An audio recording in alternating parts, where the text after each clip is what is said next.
বতৰ বহুত বেয়া, বৰষুণো দি আছে। এনেকুৱা বতৰত কি খাওঁ কি নাখাওঁ লাগে নহয় জানো। ভাবিলোঁ আজি কিবা এটা বনাই খাওঁ। বহুত দিন হ'ল পইচা দেখিয়ে নোপোৱা হ'লোঁ। নিজৰো একো ইনকাম নাই, পইচানো ক'ত দেখিবলৈ পাম। কেতিয়া যে নিজে কিবা এটা কৰিব পাৰিম ভাবিয়ে নাপাওঁ। দিনবোৰচোন গৈয়ে আছে, সময়বোৰ গৈয়ে আছে আৰু মই সদায় একে জেগাতেই আছোঁ। নাজানো আৰু কেতিয়া যে কি হ'বগৈ।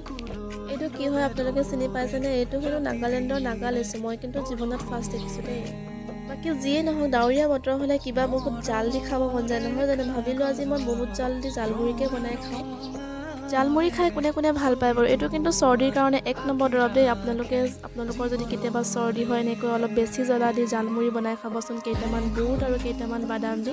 মোৰ যেতিয়া জ্বৰ আৰু চৰ্দি মূৰৰ বিষ হয়, মই সঁচাকৈ এনেকৈয়ে বনাই খাওঁ, বহুত বেছি আৰাম পাওঁ। আপোনালোকৰ কেতিয়াবা হ'লে এনেকৈ বনাই খাব, বিৰাট ভাল লাগিব, আৰাম পাব। তো এয়া মোৰ জালমুড়ি হৈ গ'ল।